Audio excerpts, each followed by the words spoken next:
All right, in this video, I'm gonna give you why it makes sense to rent your home in Southern California. So let's think about that. Why would you rent the house you live in? Where are you gonna live? You're gonna be on the street? All right, no, I'm talking to the people that have to move. They have to go somewhere.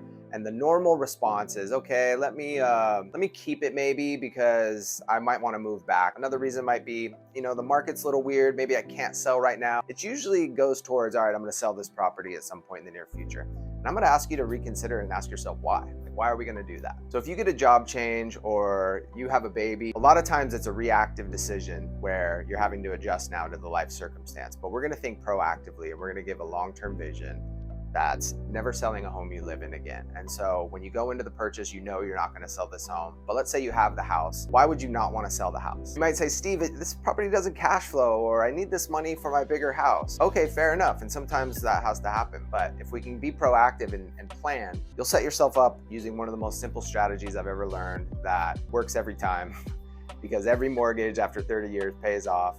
And at the end of the day, you'll have 1, 2, 3 houses, assuming you moved every 10 years or so, that are paid off and be financially free and have something really nice to leave for those you love. Well, Steve, I'll just buy a rental property one day. Sure, one day we all think we're gonna buy a rental property, but it's way harder to qualify. We need 25% down. We need to pay a higher interest rate. There's tougher qualifying standards. And so I hope you do buy a rental property, but just know that it's way tougher. And if you own a property, you're already standing on a big opportunity and you may not really be aware of it. All right, so why would you never sell a home you live in? I'm gonna give you 10 reasons why. But first, do us a big favor, hit that like or subscribe button.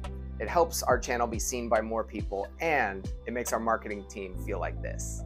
All right, number one is you wanna build assets. If you've ever read the book Rich Dad, Poor Dad, it could be summarized in one simple idea. Rich dad collected assets, poor dad never collected assets. When you live in your house, it's not an asset other than, I guess, it keeps you off the street, but it's not a financial asset. When you turn it into a rental property, your house becomes an asset. It's generating cash for you and doing other things financially. Number two is you want to pay less taxes. So when you have a rental property, you're going to save, just rough numbers, 5 to 10 grand on average a year just in taxes you would have had to pay Uncle Sam. Real estate is as much a tax strategy as it is anything else. And you don't get that when you live in the house, but when you rent it, you do. Number three, where do you think rents are going long-term?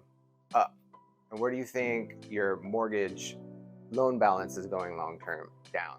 So as rents go up, your mortgage balance goes down. That's a good thing. Number four, it's way easier to start. Like I talked about, you already own the house in many cases, or maybe you're planning to buy your first house.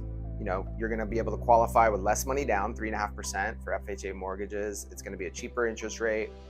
And it's just a much easier way to get started in rental real estate. It's a house hack, I guess, is what the kids like to say these days. Number five is it's a business. And so if you're looking for a side hustle or a way to grow your financial wealth, this is a way to do it. And the good news is you don't have to spend a lot of your time doing it yourself. There's property management companies and people that will handle this stuff for you. Number six is it's a forced savings plan. So a lot of people are comfortable with putting a little bit away in their 401k every year or something, but then for their house, if they have to feed their house, let's say $200, $300, $500 a month, they feel like that's a waste of money.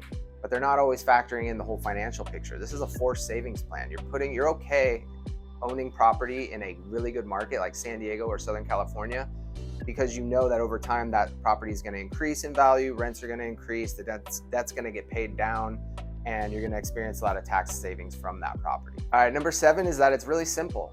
You talk to different people about ways to build wealth and how to grow your net worth and stuff. A lot of it's confusing. It takes time. This is pretty simple. Just anytime you own a house, rent that thing out and you'll be on your way. 8 is diversification. Everyone preaches diversification. Well, hey, this is no different. You might have your 401k. You might have a little bit of gold.